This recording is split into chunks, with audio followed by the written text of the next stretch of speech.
वश्शुक्रु लहू अला तौफ़ीक़िही व इम्तिनानिही व अशहदु अन ला इलाहा इल्लल्लाह वहदहु ला शरीका लहू तअज़ीमन लिशानिही व अशहदु अन्न नबियना मुहम्मदन अब्दुहु व रसूलुहु दाई इला रिज़वानिही सल्लल्लाहु अलैहि व अला आलिहि व अस्हाबिही।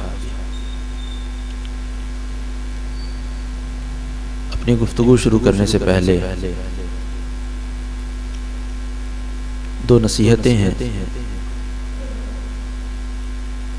इंसान अपनी जिंदगी में वो काम करे जिसका उसे दुनिया में या आखिरत में फायदा हो सकता हो। अगर किसी काम का दुनिया या आखिरत कहीं भी फायदा नहीं है, उस काम को आप मत करें।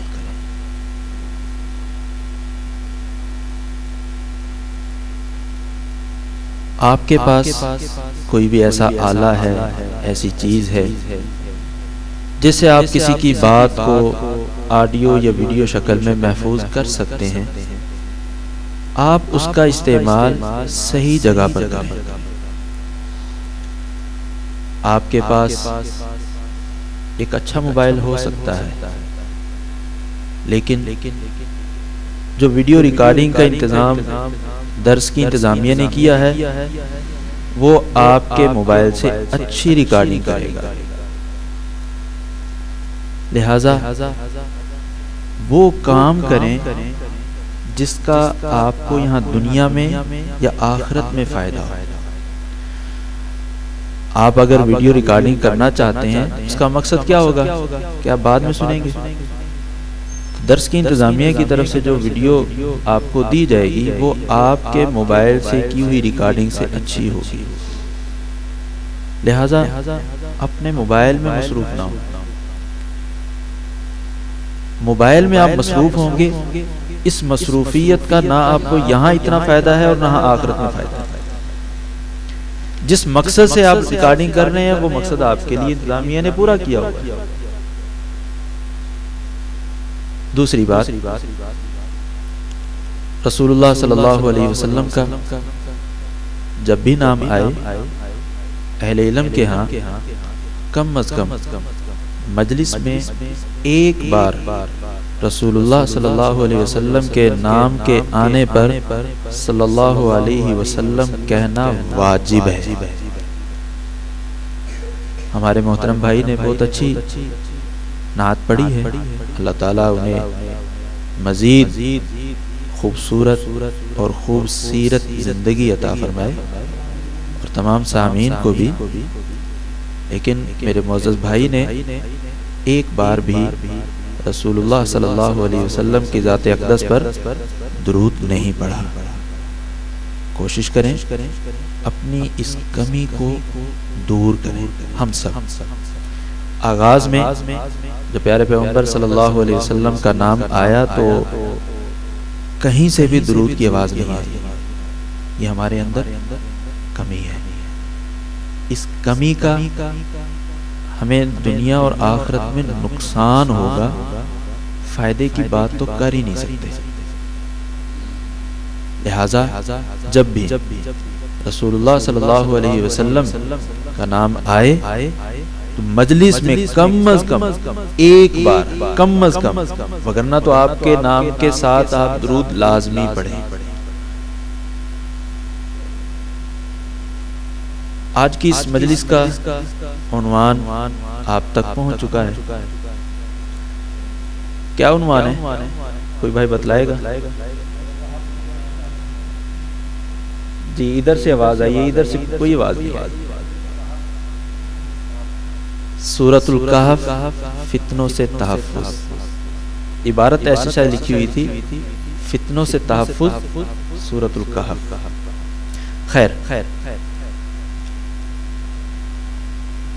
ये सूरत हमें नबी सल्लल्लाहु अलैहि वसल्लम की तरफ से हर हफ्ते पढ़ने की तलकीन की गई है। और आप शुरू में ये बात सुन चुके हैं, काम सिर्फ वो करें जिसका आपको दुनिया में या आखिरत में फायदा हो।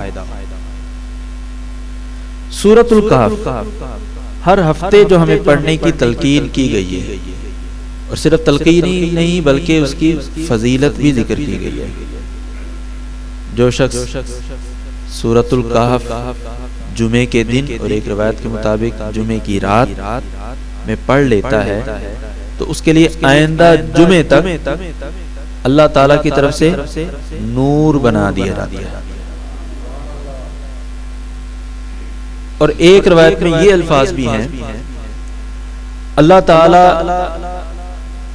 जुमे के दिन या रात में सूरतुल कहफ की तिलावत करने वाले और बैतुल्लाह के दरमियान रास्ते को रोशन कर देता है। ये फजीलत प्यारे पैगंबर सल्लल्लाहु अलैहि वसल्लम ने जिक्र की है। इबादत में इंसान को रसूलुल्लाह सल्लल्लाहु अलैहि वसल्लम के हुक्म को जानते हुए उस पर अमल पैरा होना चाहिए। उसके अंदर हिकमत क्या है, सबब क्या है, इल्लत क्या है, वजह क्या है, ये नहीं तलाश करना चाहिए। यही इबादत है। यही क्या है? इबादत है। जो इबादत होती है इसकी वजह, हिकमत, इल्लत, सबब ये मालूम नहीं होती।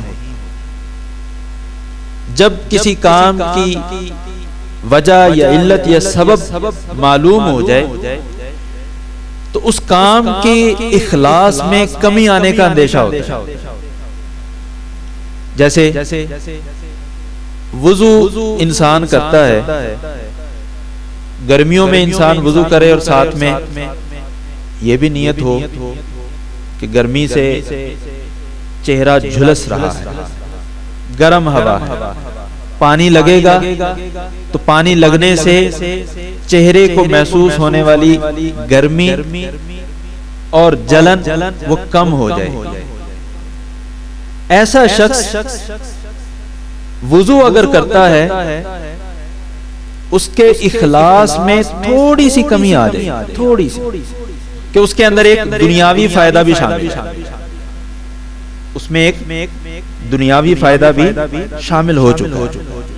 अगर इंसान सिर्फ इस नीयत से वुजू करता है कि मैंने वुजू करना है, इससे गुनाह झड़ जाते हैं, अब अगर वो चेहरे को ठंडक पहुंचाने की, जिस्म को ठंडक पहुंचाने की नीयत ना भी करे, जिस्म ठंडा होगा या नहीं होगा?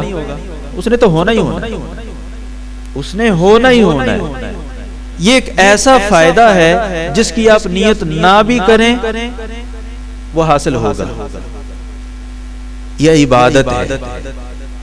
इबादत की हिकमतें, इबादत की इल्लतें और असबाब तलाश नहीं किए जाते।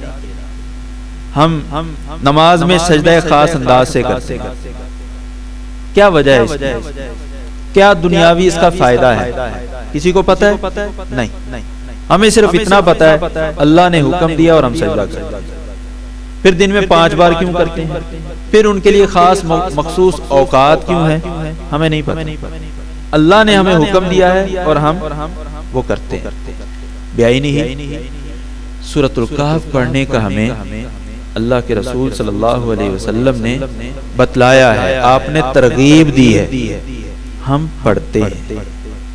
लेकिन इंसान होने के नाते हम हर चीज के बारे में ये समझने की कोशिश करते हैं कि इसके अंदर क्या क्या हिकमतें पिन्हा है, क्या क्या इसमें राज हैं जो हमें ये काम करने का हुक्म दिया गया है, हमें तलकीन की गई है, इसकी फजीलत बयान की गई है। क्या कभी आपने सूरतुल कहफ को पढ़ते हुए इस चीज को सोचा? क्या वजह है कि हमें हर हफ्ते पढ़ने की तलकीन की गई है? आज से आप ये अहद कीजिए कि आप सूरतुल कहफ तर्जमे के साथ समझ कर पढ़ें और आपको वो तमाम के तमाम असबाक, दुरूस, तालीमात आपके जहनों में घूम जाएंगी, एक दफा ताजा हो जाएंगी कि कुरान करीम की जो सूरत है हमें हर हफ्ते क्या सबक देती है, क्या दर्स देती है। मौजू है हमारा फितनों से तहफ़्फ़ुज़, सूरतुल कहफ़। सूरतुल कहफ़ आप में से अक्सर भाइयों ने, उम्मीद है, इसका तर्जुमा पढ़ा होगा और इसके अंदर जो मौज़ूआत आए हैं वो भी आपके जहन में होंगे। अगर नहीं है तो ये अहद कीजिए कि अब जब भी सूरतुल कहफ़ पढ़नी है तर्जुमे से पढ़नी। तो हर बार आपके सामने सूरतुल कहफ़ आपको एक नई रहनुमाई, एक नई हिदायत और एक नई तालीम देगी। कुरान करीम वाहिद एक ऐसी किताब है, दीगर किताबों को आप 10 बार पढ़ेंगे उकता जाएंगे, लेकिन कुरान करीम को जितनी बार पढ़ेंगे कुरान आपको नई चीज देगा। हर बार आपको नई चीज देगा। सूरतुल कहफ़ में बुनियादी तौर पर 7 वाक़यात जिक्र हो गए। कितने? 7 वाक़यात। सबसे पहला वाक़या वो अल्लाह तबारक व तआला ने अस्हाबुल कहफ़ का जिक्र किया है। दूसरा वाक़या अल्लाह तबारक व तआला ने उन 2 लोगों का जिक्र किया है जिनमें से एक के 2 बाग। तीसरा वाक़या अल्लाह ताला ने सैयदना आदम अलैहिस्सलाम की तख्लीक और इब्राहीम और इब्लीस के साथ जो मामला हुआ है वो जिक्र किया। चौथे नंबर पर सैयदना मूसा और सैयदना खिज़र, इनके दरमियान जो मामला हुआ है वो जिक्र किया। और इसके अंदर 3 वाक़या, 3 पहले गुजर चुके और 3 ये कितने हो गए? 6। और 7वां वाक़या ज़ुल्करनैन का वाक़या। कितने वाक़यात हो गए? 7। इनमें से हर एक वाक़या अलग तालीम और हिदायत रखता है। हर वाक़या एक अलग फितने से तहफ़्फ़ुज़ का तरीका बतलाता है। सबसे पहले अस्हाबुल कहफ़, आप जानते हैं कि ये बूढ़े लोग थे जो कहफ़ में जाकर छुप गए थे। सही कहा है मैंने? बूढ़े लोग, आप जाकर नहीं बैठे। कौन थे जी ये? नौजवान। आप कितनी उम्र को कहते हैं? किस उम्र के अफराद होंगे ये? 30 साल, 30 साल, 25 साल और 35 साल और नहीं। कुरान करीम ने लफ्ज़े फितिया बोला है। फितिया, लफ्ज़े फितिया बोला। और फता नौजवान को कहते हैं। नौ का माना क्या होता है? नया, जवान, नया जवान। तो आपके यहाँ नए जवान 40 साल की उम्र में होते हैं जी? आपके लगता है वो जो दूध पीते हैं ना, वो भैंसों को टीका लगाया जाता है। 18 साल में जब हमारे जवान पहुंचते हैं ना, 9 नहीं, जवान जब पहुंचते हैं तो उनको वन व्हीलिंग करते हुए 6 साल गुजर चुके होते हैं। नौजवान मेरी बात समझ गए? हमारी जो नस्ल है जब 18 साल को पहुंचती है तो उनको वन व्हीलिंग करते हुए 6 साल गुजर चुके होते हैं। कुरान करीम ने यहाँ पे लफ्ज़े फितिया बोला। ये नौजवान आपके फहम के मुताबिक अगर मैं इसका तर्जमा करूं तो यहाँ लड़के करना पड़ेगा, नौजवान नहीं करना पड़ेगा। आपको समझाने के लिए यहाँ लड़के करना पड़ेगा कि जब लड़कों ने पनाह पकड़ी गार में जाकर। अब बताइए लड़कों से मुराद कितनी उम्र होगी? 12, 13, 14, 15, 16 ये उम्र। आप अंदाजा कीजिए ये उम्र हमारे माशरे के अंदर इस्तिकामत इख्तियार करने की होती है या गुमराह होने की होती है? गुमराह होने की होती है। और सूरतुल कहफ में जिनके नाम से, जिनकी वजह से सूरत का नाम कहफ है, वो अपने लड़कपन की उम्र में वो क्या कर रहे हैं? इस्तिकामत इख्तियार कर रहे हैं, अपनी कौम से टक्कर ले रहे हैं, अपनी कौम के नजरियात और अकायद को छोड़कर अपने दीन को बचाने के लिए गार में जाकर अपनी पनाह लेते हैं। ये सबक है सूरतुल कहफ का सबसे पहले। वैसे और भी हैं, लेकिन हर बात करने का एक वक़्त है, उस वक़्त को मद्देनजर रखते हुए मैं खास चीजों की तरफ इशारा करूंगा कि सूरतुल कहफ के ये जो लड़के हैं, नौजवान हैं, नौजवान का माना समझे किसे कहते हैं? जो नया जवान हुआ, नौ मुस्लिम कहते हैं। किसको कहते हैं? जो नस्ली मुसलमान हो? नहीं, जो नया मुसलमान हो। नौजवान भी उसको कहते हैं जो अभी नया जवान। ये नौजवान थे जो अपने दीन को बचाने के लिए अपना मुआशरा, अपना कारोबार, अपना घर बार, अपने दोस्त अहबाब, वो गली के दोस्त जिनके साथ सारा दिन बच्चे हमारे खेलते हैं, उनको छोड़कर वो कहां जाते हैं? गार में जाते हैं। किस लिए जाते हैं? अपना दीन बचाने के लिए, छुपाने के लिए नहीं, बचाने के लिए। और इनकी गुफ्तगू आप जाकर दोबारा पढ़िए कि इनकी गुफ्तगू क्या है, कैसे बातें कर रहे हैं, क्या क्या इनके मौज़ूआत हैं, क्या कहते हैं एक दूसरे से। अल्लाह ताला ने इनको 900 साल, 300 साल जायद 9 साल, 300 साल जायद 9 साल गार में महफूज रखा। क्यों? इन्होंने अपने दीन को बचाया, अल्लाह ने इनको बचाया।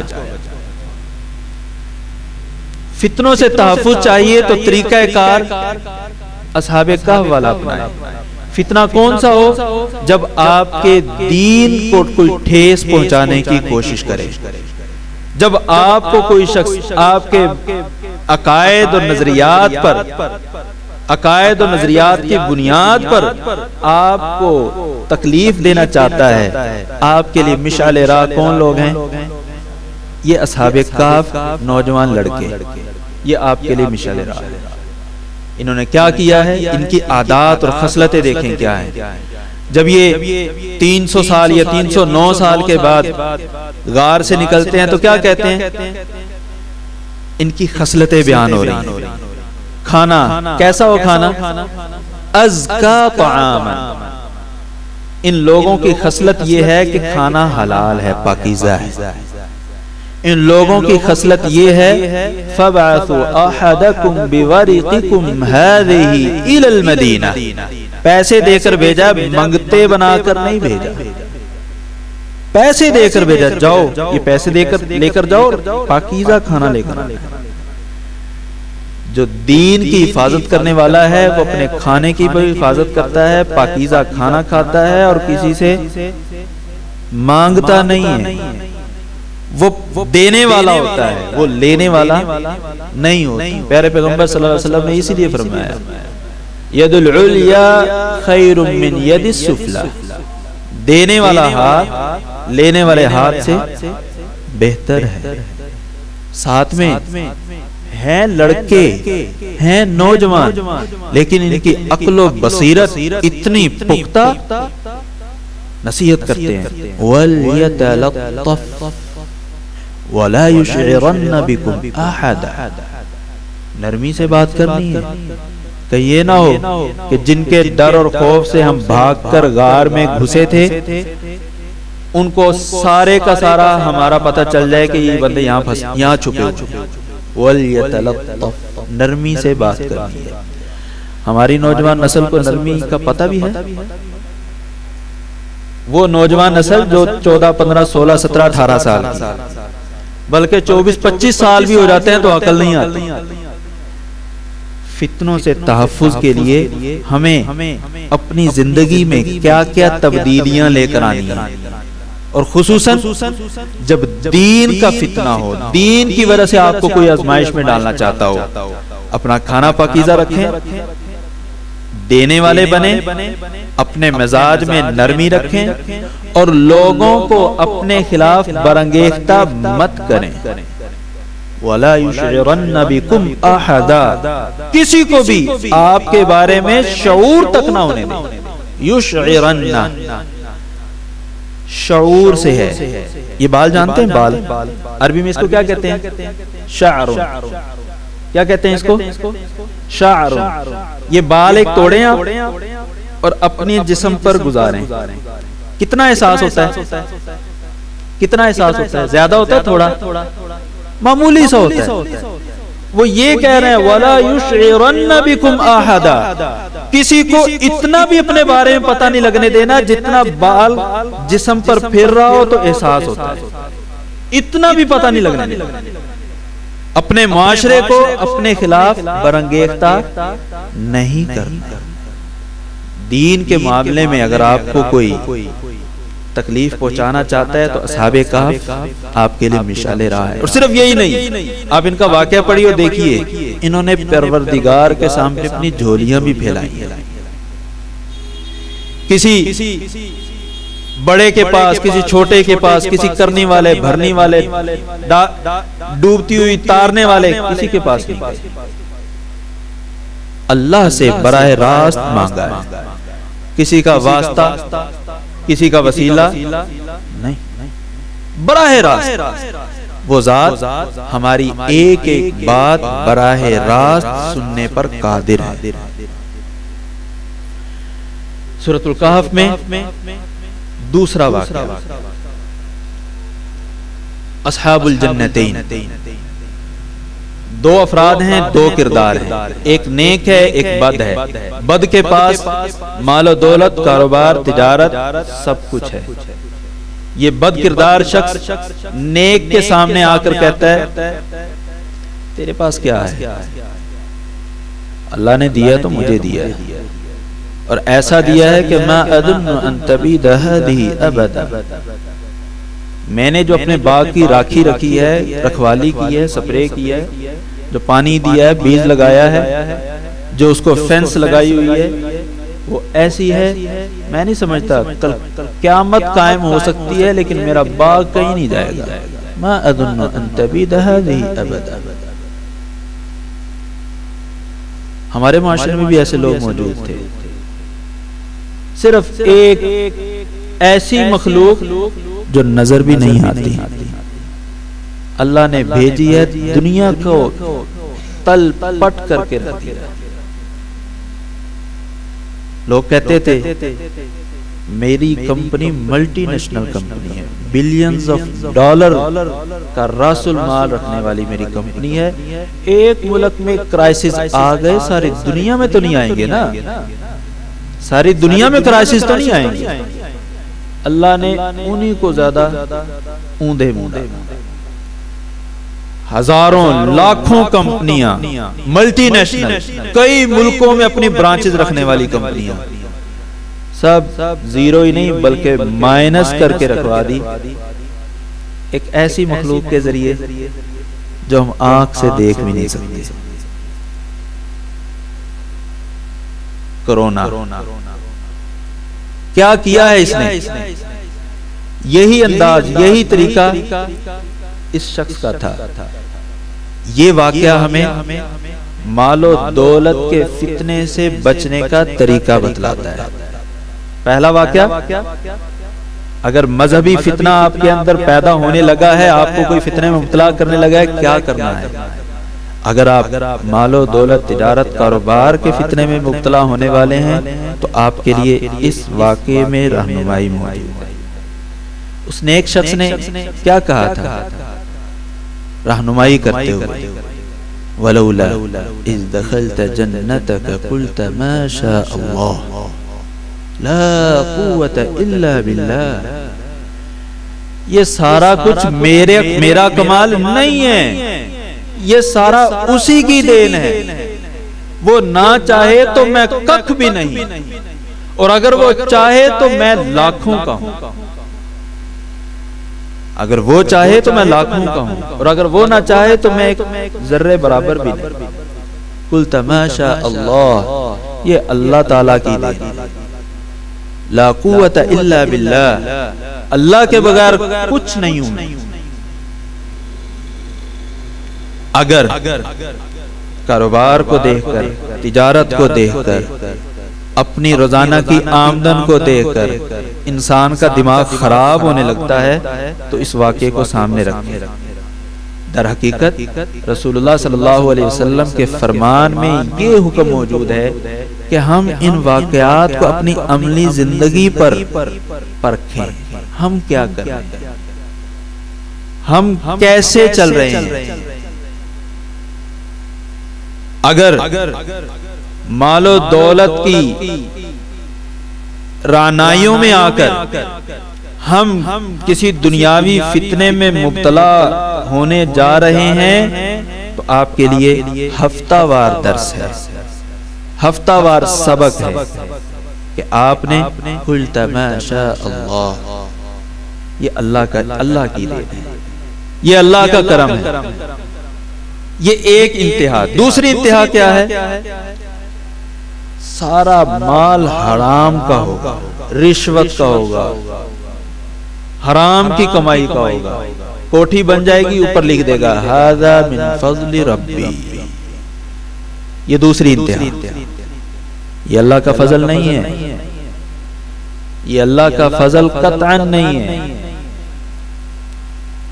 चचा, भतीजा, मामू, भांजे की जमीन हथियाई हुई है, बहनों का हिस्सा नहीं दिया हुआ, उन्हीं हिस्सों को हड़प कर करके कोठियां बना ली हैं और ऊपर लिख दिया हादा मिन फज़्लि रब्बी। झूठे शख्स हैं, मुनाफिक लोग हैं हम। ये अल्लाह का फजल कतअन नहीं है। अल्लाह का फजल क्या है? जो अल्लाह ने हुकूक मुकर्रर किए हैं उन हुकूक को अहले हक तक खुद पहुंचाए। हम कह देते हैं बहन ने लिया ही नहीं, हकीकत क्या होती है? आपने दिया नहीं। कहते हैं जिसके घर दाने उनके कमले भी सियाने। आपने दिया होता ना तो वो कभी वापस ना करती।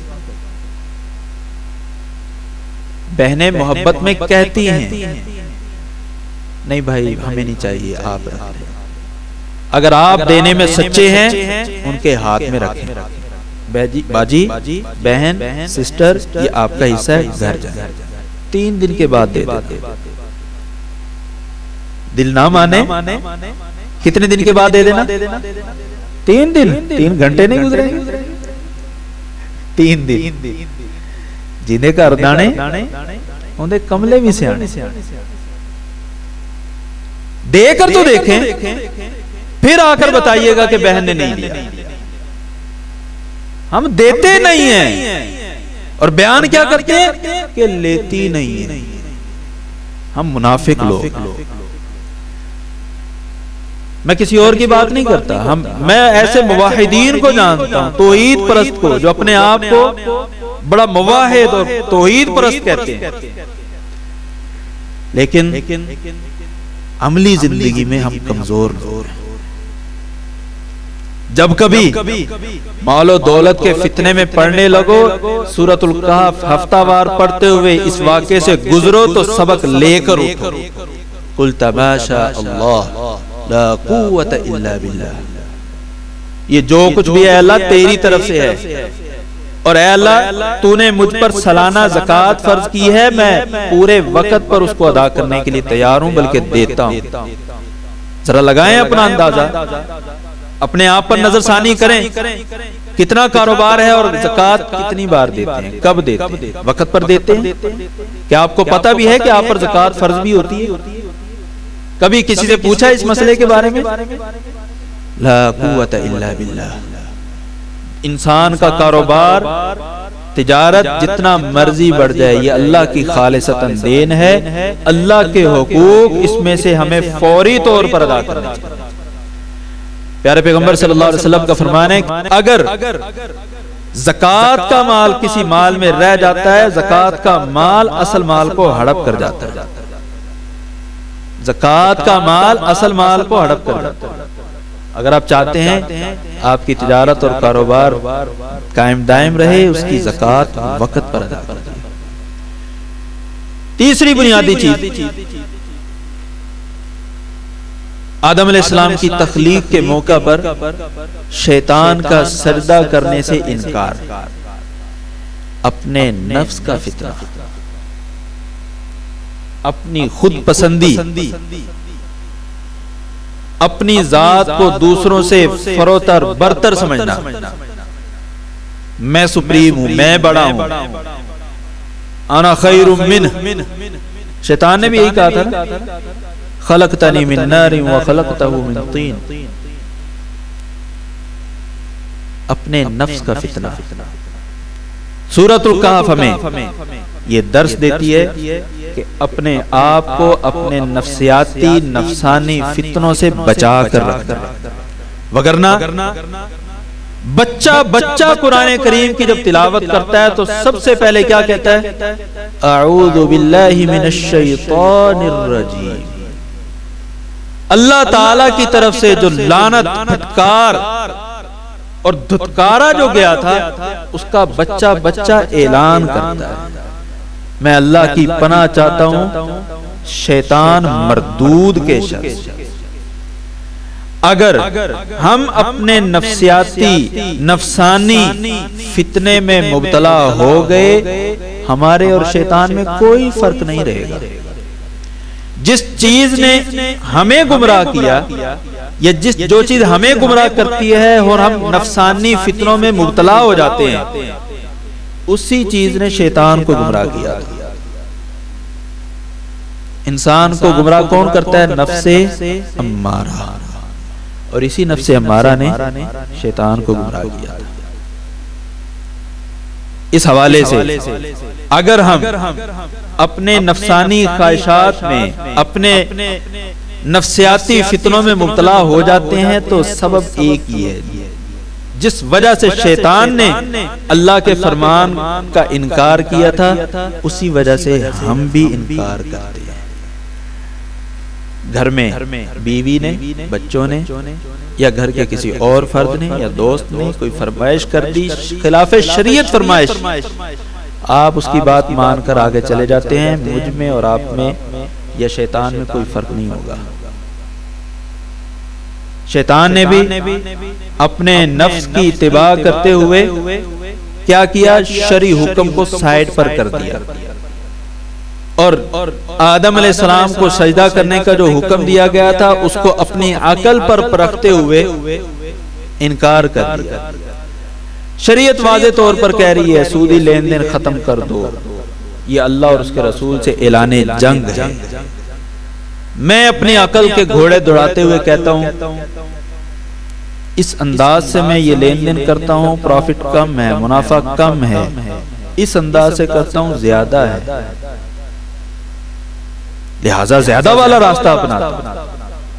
शैतान ने भी यही किया था, अना खैरुम मिन, मैं आदम से अफजल हूं। शरीयत ने जो तरीका बतलाया है उसमें नफा कम है, जो मेरे ज़हन की इख्तिरा है उसमें मुनाफा ज्यादा है। अगर हम अपने नफ्स के फितने में मुब्तला होने वाले हैं या हो चुके हैं, हफ्तावार सबक, इस फितने से बचने के लिए शैतान का तज़किरा, सैयदना आदम अलैहिस्सलाम की तख्लीक के वक्त उसने क्या हरकत की थी हमारे सामने।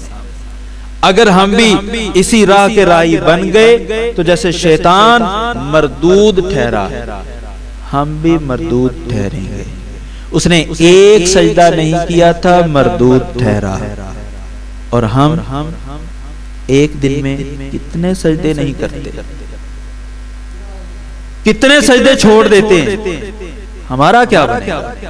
इस चीज की याद दहानी के लिए अल्लाह तबारक व तआला ने सूरतुल कहफ में शैतान और सैयदना आदम अलैहिस्सलाम के वाक़े को जिक्र किया। नफ्सियाती फितनों से बचने का तरीका कि शैतानी हथकंडों और चालों से हम बचें और दूर रहें। चौथा वाक़या जिसके ज़िमन में 3 वाक़यात मजीद हैं, इल्म का फितना। इल्म का फितना। सही मुस्लिम की रिवायत, प्यारे पैगंबर सल्लल्लाहु अलैहि वसल्लम बयान करते हैं कि मूसा अलैहिस्सलाम खिताब फरमा रहे हैं। एक शख्स ने आकर पूछा, मूसा अलैहिस्सलाम आपसे बड़ा भी कोई आलिम है? मूसा अलैहिस्सलाम ने दिल में सोचा, मैं नबी हूं, मेरे पास वही आती है, जिसके पास वही आती हो उससे बड़ा आलिम कौन होगा? कोई नहीं होगा। कह दिया, नहीं, मुझसे बड़ा आलिम नहीं है। इल्म का फितरा। कभी भी अपने आप को इल्म के एतबार से कामिल अकमल मत समझिए। ये सबसे पहले हमें खिताब। उलमाए किराम कभी भी अपने आप को कामिल इल्म वाला नहीं समझना। कामिल इल्म रखने वाली जात अल्लाह की है।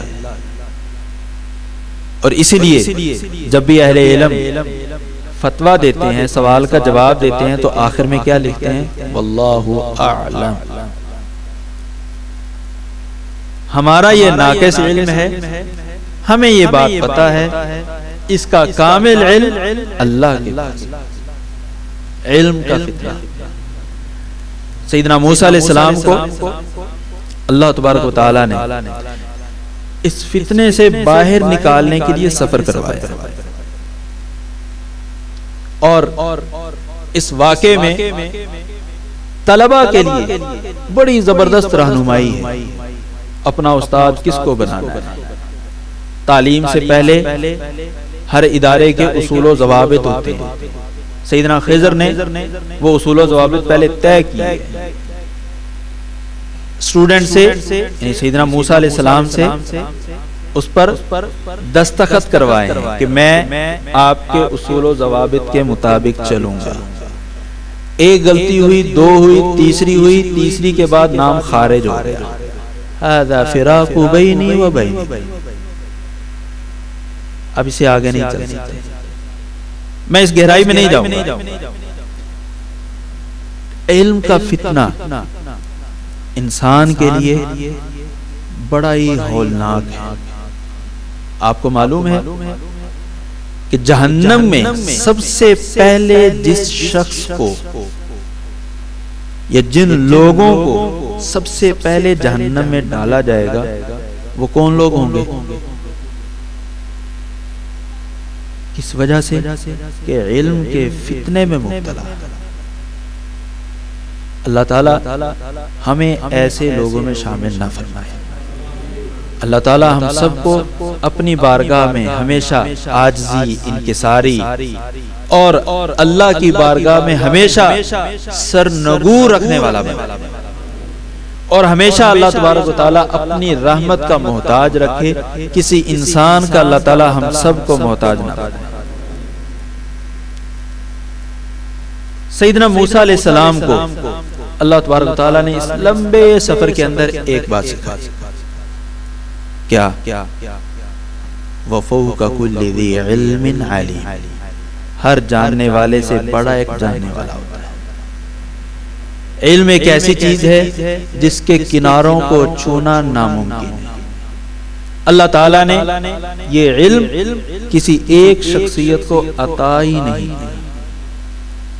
और ना ही एक ऐसी चीज है कि किसी एक शख्स के हिस्से में आ सके। इस वाक़े में बहुत सी चीजें आई, हत्ता के रसूलुल्लाह सल्लल्लाहु अलैहि वसल्लम ने ये ख्वाहिश जाहिर की, काश के मूसा अलैहिस्सलाम जल्दबाजी न करते। सही मुस्लिम में रवायत मौजूद है, आप सल्लल्लाहु अलैहि वसल्लम फरमाते हैं कि अगर सैयदना मूसा अलैहिस्सलाम मजीद कुछ सब्र करते तो ऐसे ही मजीद हीरे जवाहरात सैयदना खिज़र के हाथों रूनुमा होते और वो हमारे सामने आ जाते। पता ये चला कि बसा औकात जल्दबाजी करने से इंसान इल्म से महरूम रह जाता है। सूरतुल कहफ में आखिरी वाक़या, सल्तनत, हुकूमत, और ताकत का फितरा। जुल्करनैन वो शख्सियत है कि जिसने पूरी दुनिया का चक्कर लगाया, पूरी दुनिया पर हुकूमत की। ये कौन शख्स था, क्या था, अल्लाह बेहतर जानता है, हमें तफसीलात में जाने की जरूरत नहीं है। जैसे अल्लाह ताला ने असहाबे कहफ की तादाद के बारे में कोई वजाहत नहीं की। क्यों? ये एक ऐसी चीज है जिसको समझने का ईमानी एतबार से या अमली एतबार से कोई फायदा नहीं। हमें अगर आज पता चल जाता है कि वो 3 थे, 4 थे, 5 थे, 6 थे, 7 थे, अमली मैदान में हमें क्या फायदा होगा? कोई फायदा होगा? कुरान करीम सिर्फ ऐसी मालूमात को जिक्र करता है जिसका फायदा हो। ये कुरान करीम का इम्तियाज है। हाँ, दीगर जो इल्हामी किताबें हैं, आसमानी किताबें हैं, उनमें तफसीलात मिलती हैं, लेकिन कुरान करीम का उस्लूब और तरीक़ाकार ये है कि कुरान करीम सिर्फ वही चीज जिक्र करता है जिसका फायदा हो। आप कह सकते हैं तो फिर ये जो मुद्दत जिक्र की है इसका क्या फायदा है? 900 300 साल या 9 वज़दा दूती सा या 9 साल जायद। यहाँ एक फायदा है। क्या फायदा है? अगर आप शमसी एतबार से देखें, कैलेंडर दो तरह के होते हैं, ये चांद के एतबार से या सूरज के एतबार से। सूरज के एतबार से देखें तो ये 300 साल, और अगर चांद के एतबार से देखें तो ये 309 साल। फायदा क्या है दोनों को जिक्र करने का? दोनों कैलेंडर ठीक है, ईसवी भी इस्तेमाल कर सकते हैं, कमरी भी इस्तेमाल कर सकते हैं, यानी शमसी भी और कमरी भी दोनों इस्तेमाल कर सकते हैं, कोई हर्ज वाली बात नहीं है। लेकिन शरीयत ने जिस चीज को जिस काम के लिए रखा है उसको वहां जरूर इस्तेमाल किया है। ज़कात के लिए साल पूरा हो जाता है। कितने दिनों का साल होता है ये ज़कात के लिए? 365 60 दो आवाजें आई हैं। हाँ जी, 65 या 60 दोनों गलत, दोनों गलत जवाब। ना 360 ना 365, 355 या 54 ये जवाब। क्यों? 354 बनते हैं कमरी महीनों के एतबार से, कमरी कैलेंडर के एतबार से। शरीया अहकामात किसके मुताबिक चलते हैं? कमरी कैलेंडर के मुताबिक। 2 महीने के अगर किसी पर रोजे रखना फर्ज हो गए हैं, कौन से महीनों के रखेगा? कमरी महीने। 1 महीने की 25 तारीख को पहला रोजा रखा है, अगले महीने की 25 आई, उसे अगले महीने की 25 आए, पूरे हो गए। चाहे दरमियान में वो 29 के थे या 30 के, 2 महीने पूरे हो गए। इद्दत गुजारनी है कमर शमसी कैलेंडर नहीं, ईसवी कैलेंडर नहीं। कौन सा कैलेंडर? कमरी, हिजरी, इस्लामी, वो मोतबर। लेकिन जब नमाज की बारी आई, नमाज का वक्त अगर देखना है तो कौन सा कैलेंडर? चांद को देखेंगे, सूरज को? अब सूरज को देखेंगे। जोहर का वक्त कब होता है? जब 1 मिसल हो जाए, साया। असर का वक्त जब 2 मिसल हो जाए। मगरिब का वक्त जब सूरज गुरूब हो जाए। ईशा का वक्त जब शफक गायब हो जाए। फजर का वक्त जब तुलुए फजर सादिक हो जाए। इसका ताल्लुक किससे है? सूरज।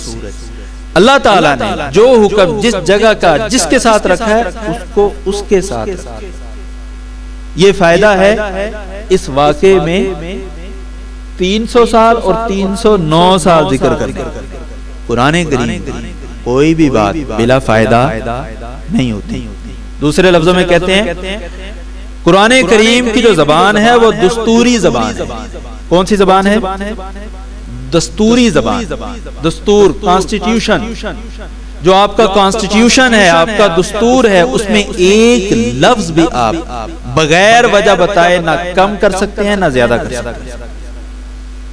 अगर उसमें तरमीम करनी है, तरमीम लेकर आनी है, उसकी वजह जरूर बतानी पड़ेगी कि ये हम तरमीम क्यों कर रहे हैं। बगैर वजह बताए नहीं की जा सकती, ब्याई नहीं। कुरान करीम का भी एक लफ्ज भी इधर से उधर नहीं किया जा सकता। बात हो रही थी सूरतुल कहफ का आखिरी वाकया, कुव्वत, ताकत, सल्तनत का फितना। कोई शख्स किसी की मदद से, हेल्प से, करप्शन से या मिली भगत से या धोखाधड़ी से हुकूमत में आ जाता है, वो जितना भी पारसा बन जाए, जुल्करनैन जैसा पारसा नहीं हो सकता।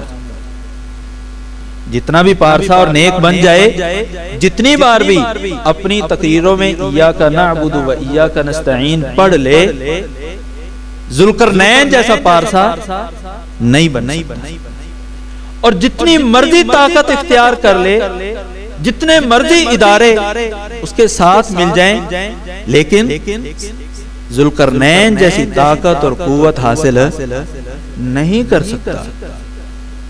अल्लाह तबारक व तआला ने इस जुल्करनैन को भी एक जगह पर आकर बेबस कर दिया कि मैं इससे ज्यादा कुछ नहीं कर सकता।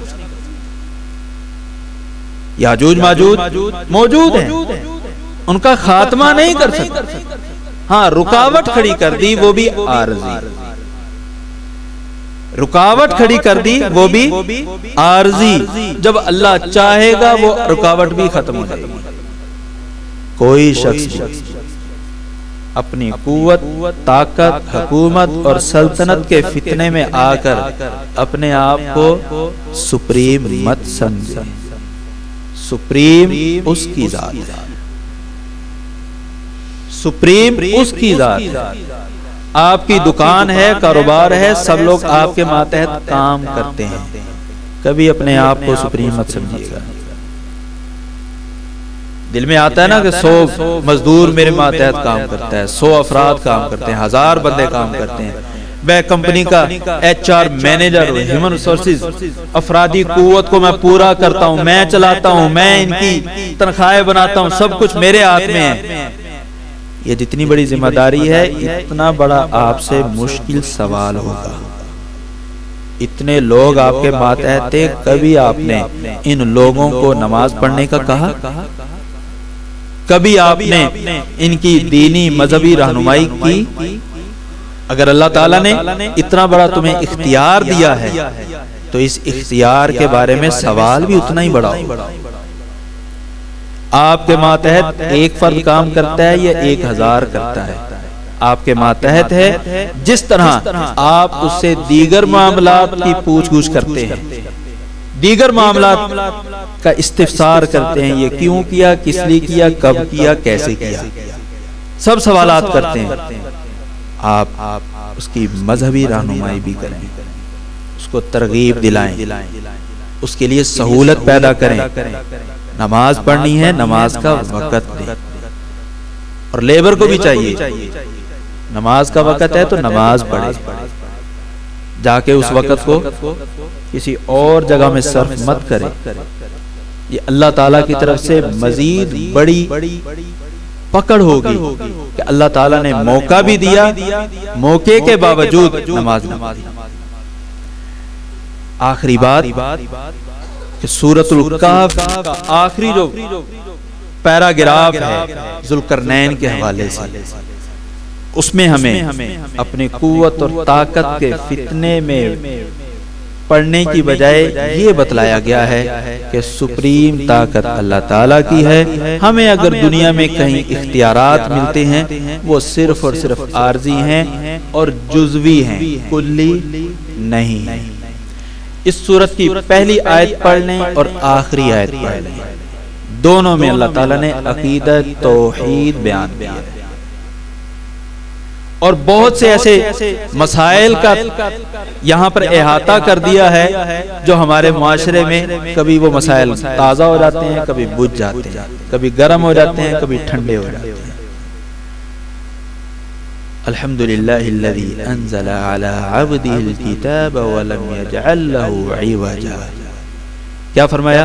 अब्दी, अपने बंदे पर, अला नूरिही नहीं फरमाया, हफ्तावार दर्स के अंदर, हफ्तावार सबक के अंदर पहला सबक कि रसूलुल्लाह सल्लल्लाहु अलैहि वसल्लम आब्द हैं, नूर नहीं। किसी को समझ ना आए, किसी को अगर समझ ना आए, आखिरी आयत में मजीद वजाहत और सराहत के साथ इकरार करवाया, कुल इन्नमा अना बशरुम मिस्लुकुम, मैं तुम्हारे जैसा बशर। फर्क है, वो क्या है? यूहा इलैया, मेरी तरफ वही आती है, तुम्हारी तरफ वही नहीं आती। बशरियत में मैं तुम्हारे जैसा, बशरियत में मैं तुम्हारे जैसा। इब्तिदा और इंतहा अकीदा तौहीद, दरमियान में जितने भी वाक़यात आए हैं इनमें से हर वाक़े में अकीदा तौहीद है, हर वाक़े अकीदा तौहीद है। और ये मजमूई तौर पर 7 वाक़यात, इनको मुख्तसर किया जाए तो 5 वाक़यात, पांचों के पांचों अलग अलग फितने से तहफ़्फ़ुज़ का तरीका बतलाते हैं। एक और बात बतलाऊं, इस सूरत का शाने नुज़ूल भी फितने से बचाव का बायस है।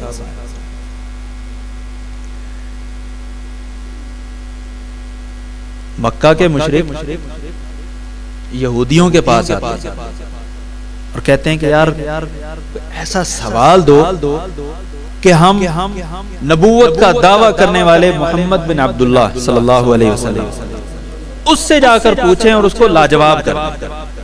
कोई हमें जरा टाइट से ना सवालात देखें। जिन लोगों ने जिंदगी में अमल नहीं करना होता ना, अमल नहीं करना होता, वो इस किस्म के सवालात पूछते हैं, जैसे कि यहूदियों ने बतलाया। जिन्होंने अमल नहीं करना और जिन्होंने अमल करना होता है वो सहाबा इकराम जैसे सवाल करते हैं। दुल्लनी अमलिन युदखिलुनिल्लाहुल जन्नह। सहाबा क्या पूछते हैं? अल्लाह के रसूल मुझे कोई ऐसा अमल बतलाएं जिससे मैं जन्नत में चला जाऊं। कोई पूछता है अल्लाह के रसूल अस्अलुका मुराफक़तका फिल जन्नह, अल्लाह के रसूल आपका साथ चाहिए जन्नत में। कोई कहता है अल्लाह के रसूल कोई ऐसा अमल बतला दें मैं अल्लाह का महबूब बंदा बन। ये कौन लोग हैं? जिन्होंने अपनी जिंदगी में अमल करना है। जिन्होंने अमल नहीं करना वो सवाल कैसे पूछते हैं? आइए बताइए। यहूदियों ने कहा अच्छा नबूवत का दावेदार है, ठीक है, अगर सच्चा नबी होगा तो बता देगा, अगर झूठा होगा तो नहीं बता सकेगा। लेकिन उसमें देखिएगा कि अमली पहलू कितने के हैं। उन सवालात में अमली पहलू कितने हैं? पहला सवाल, कुछ नौजवान थे जो गार में जाकर जिन्होंने पनाह ले ली थी, वो कौन थे? पहला सवाल। दूसरा सवाल, रूह क्या चीज है? रूह क्या चीज है? तीसरा सवाल, वो कौन सी शख्सियत है जिसने सारी दुनिया का चक्कर लगाया? अब जरा खुद ही बतलाइए कि इन तीनों सवालात में अमली पहलू कितने हैं? कोई भी नहीं। लेकिन अल्लाह ताला ने इन तमाम सवालात के जवाब दिए हैं और साथ में अमली पहलू बतलाए।